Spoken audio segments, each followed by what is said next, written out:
வணக்கம். மகர ராசி நேயர்களுக்கு வணக்கம். புதன் பகவான் உச்சம் பெற்று உள்ளார். மகர ராசிக்கு பாக்கியஸ்தானத்தில் பொன் கிடைத்தாலும் புதன் கிடைக்காது என்று சொல்வார்கள். பாக்கியஸ்தானாதிபதி உச்சம் பெற்றிருப்பது வேலை இல்லாதவர்களுக்கு வேலை கிடைக்க வாய்ப்பு உள்ளது. திருமண பாக்கியம் உண்டாக வாய்ப்பு உள்ளது. குழந்தை பாக்கியம் உண்டாக வாய்ப்பு உள்ளது. மகர ராசி இரும்பு இதயம் கொண்ட மகர ராசினர் எத்தகைய சூழல் கஷ்டங்கள் வந்தாலும் அவையெல்லாம் வெளியே தெரியாமல் தன் இதயத்திற்குள்ளே புதைத்து கொண்டு வெளியே இயல்பு நிலையோடு பழகி காரியத்தை சாதிக்கக்கூடியவர்கள் மகர ராசி நேயர்கள். உங்ககிட்ட இருக்கக்கூடிய பெஸ்ட்டு இப்போ கொடுங்க, நீங்கள் ஃபஸ்ட்டாக வருவீங்க. அதாவது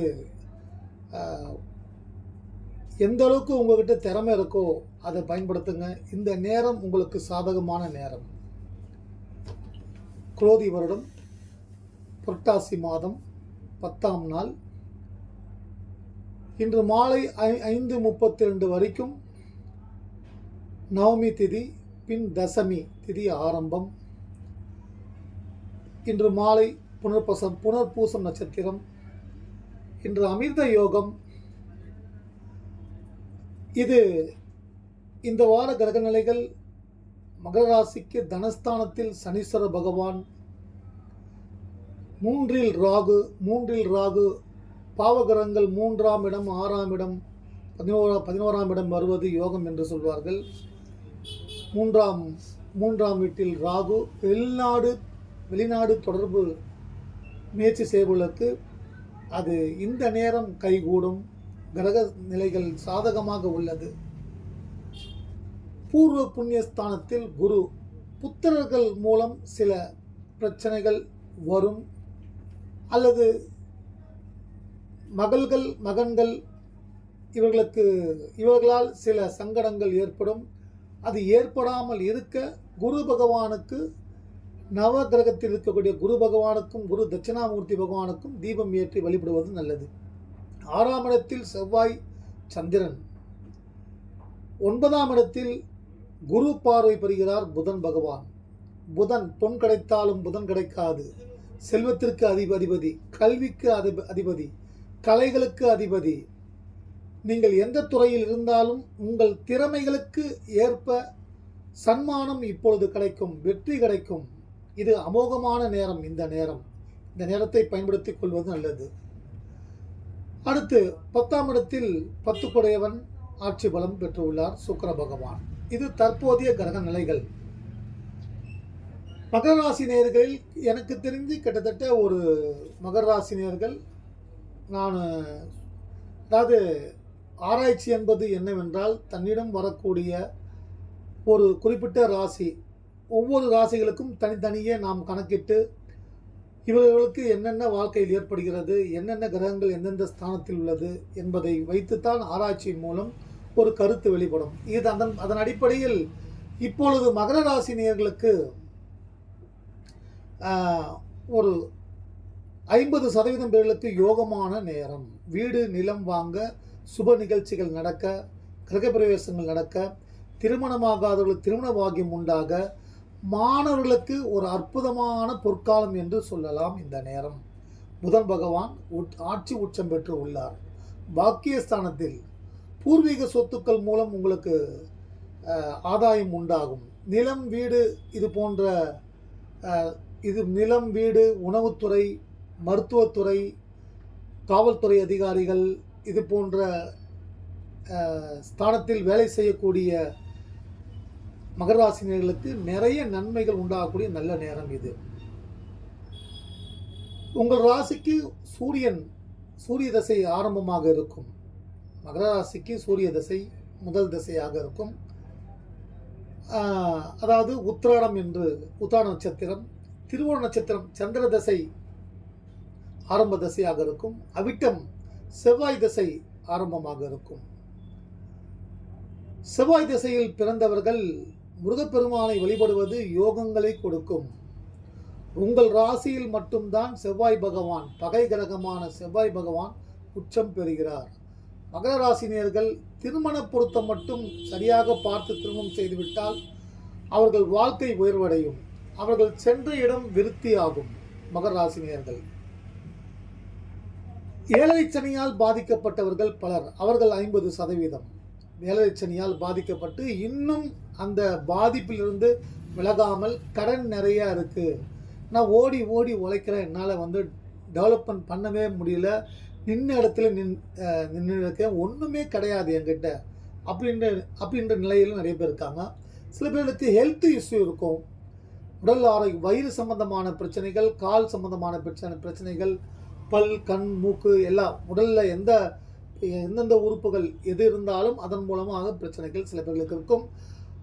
அந்த பிரச்சனைகள் இல்லாதவர்களுக்கு அந்த பிரச்சனைகள் வராமல் இருப்பவர்களுக்கு அந்த நோய் குணமாக ஆஞ்சநேயர் பகவானுக்கு துளசி அர்ச்சனை தீபம் ஏற்றி வழிபடுவது நல்லது.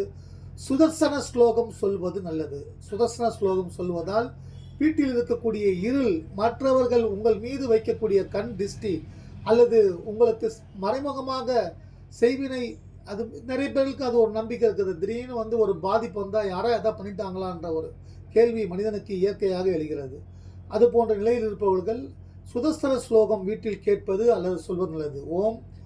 ஓம் ஸ்ரீம் ஹ்ரீம் கிருஷ்ணாய கோவிந்தாய கோபிஜன வல்லபாய பாராய பரமபுருஷாய பரமாத்மனே பரகர்ம மந்திர யந்திர தந்திர ஔஷத அஸ்திர சஸ்திர சம்மர மித்யூர் மோசே ஓம் நமோ பகவதே ஸ்ரீ மகா சுதர்சன தீப்திரே ஜுவாலாபர்தாய சர்வ திகோபகர்ணாய ஹூம்பட் பரமனே பரஞ்சோதிஷ ஸ்வாகா அப்படின்னு அந்த ஸ்லோகம் சொல்லும்போது கெட்டவைகள் விலகும்.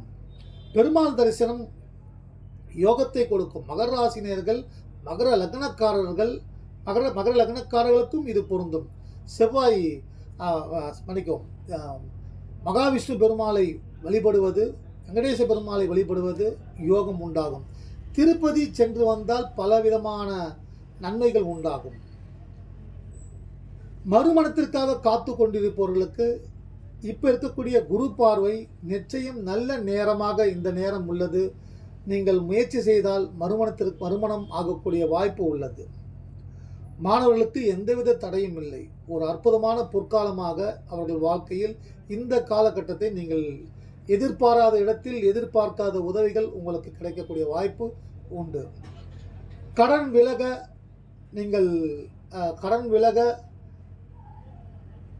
குளிகை நேரத்தில் உங்களுக்கு கடன் இருந்ததுன்னா, சும்மா ஒரு 10,000 ரூபா கடன் இருந்ததுன்னா, ஒரு எக்ஸாம்பிள் சொல்கிறேன், அது 10 லட்சமாக இருந்தாலும் சரி, 10 கோடியாக இருந்தாலும் சரி, குளிகை நேரங்களில் அந்த கடனை 10,000லேருந்து ஒரு 500 ரூபாயை திருப்பி நீங்கள் கொடுக்க பழகிட்டீங்கன்னா அடுத்து அந்த அடிக்கடிக்கு ஏன்னா குளிகை நேரத்தில் எது செஞ்சாலும் பல மடங்காக அபிவிருத்தி ஆகக்கூடிய நேரம்.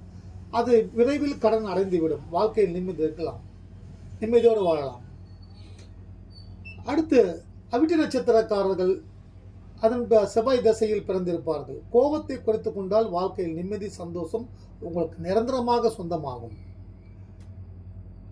ராகு தசை பயணம் செய்து பெறுவர்களுக்கு ராகு தசை, நீங்கள் இருக்கும் இடத்தில் ராகு தசை, அதாவது நீங்கள் மகர ராசியாக இருந்து நீங்கள் உங்கள் அப்பா அம்மா வீட்டில் இருந்தாலும் சரி, அல்லது கணவன் வீட்டில் இருந்தாலும் சரி, அல்லது மனைவியோடு பயணம் செய்தாலும் சரி, ராகு திசை யோகங்களை கொடுக்கும். ராகு திசை யோகங்களை கொடுக்க துர்க்கை அம்மனுக்கு தீபம் ஏற்றி வழிபடுவது, ராகு பகவானுக்கு தீபம் ஏற்றி வழிபடுவது, ஓம் நாகத் வஜாய வித்மகே பத்ம ஆஸ்தாய தீமே தன்னோ ராகு பிரசோதியாத் என்ற ஸ்லோகம் சொல்லி தீபம் ஏற்றி வழிபடுவது, மரக்கன்றுகளை நடுவது. ராகு தசையில் நிழல் கிரகம், ஒரு மரத்தடியில் போய் நின்னா வெயிலில் மழையில் பெஞ்சதுன்னா மரத்தில் ஒதுங்குவாங்க, அங்கே நிழல் கிடைக்கும். அந்த வெயிலில் கிடைக்கக்கூடிய கஷ்டங்கள்லாம் நிழலில் தாங்கும். நிழல் கிரகங்கள் தான் ராகு. ஆகையால் மரக்கன்றுகளை நடுவது நிறைய நன்மைகள், உங்கள் வாரிசுகளுக்கு நன்மைகள் உண்டாகும். பிள்ளைகள் மூலம் மகள் வேறு ஒரு மதத்தை சார்ந்த வேறு ஒரு இனத்தை சார்ந்தவரை திருமணம் செய்ய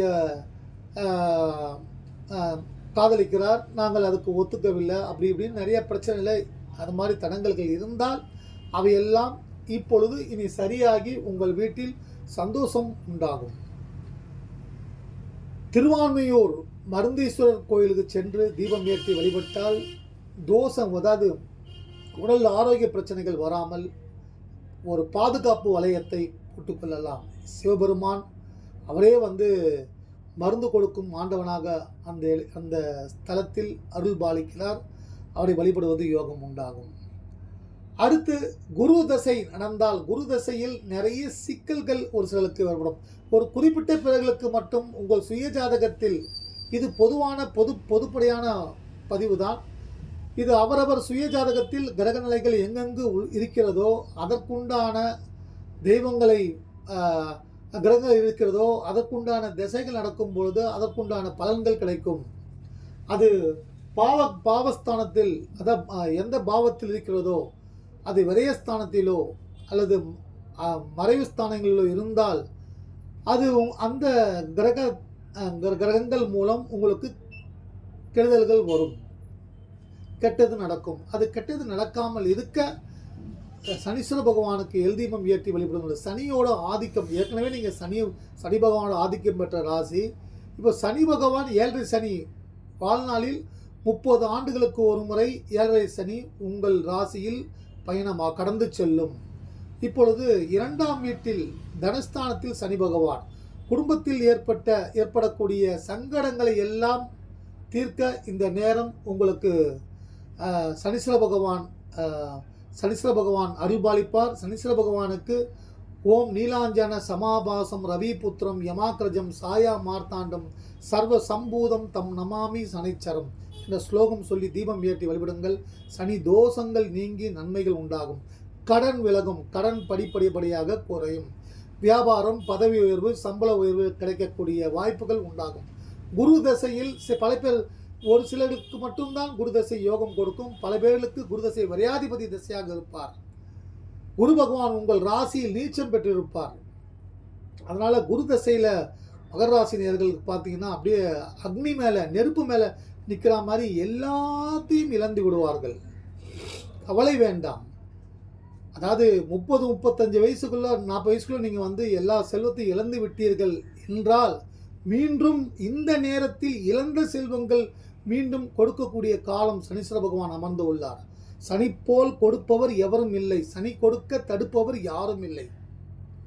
அதனால சனி கொடுக்க எவர் தடுக்கன்னு சொல்லுவாங்க. சனீஸ்வர பகவான் அவர் நியாயம், தர்மம், கர்ம வினைகளின்படி வாழ்க்கையில் உயர்வு தாழ்வுகளை கொடுப்பவர்.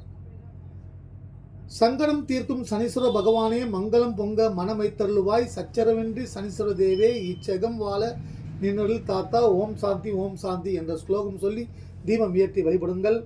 உங்கள் முயற்சிகள் உங்களுக்குள்ள இருக்கக்கூடிய ஓடிக்கொண்டே இருங்கள். அது ஒரு நாள் உங்களுக்கு முதல் பரிசாக ஏதாவது ஒரு அதிர்ஷ்டத்தை கொடுக்கும். இந்த நேரம் சாதகமாக உள்ளது. புதன் ஆட்சி உச்சம் பெற்று உள்ளார். பாக்கியஸ்தானாதிபதி. நிறைய நன்மைகள் நடக்கக்கூடிய நேரம். பதவி உயர்வு, சம்பள உயர்வு, பறிபோன வேலை மீண்டும் கிடைக்கும். டிரான்ஸ்ஃபர் கிடைக்கக்கூடிய நல்ல நேரம் இது.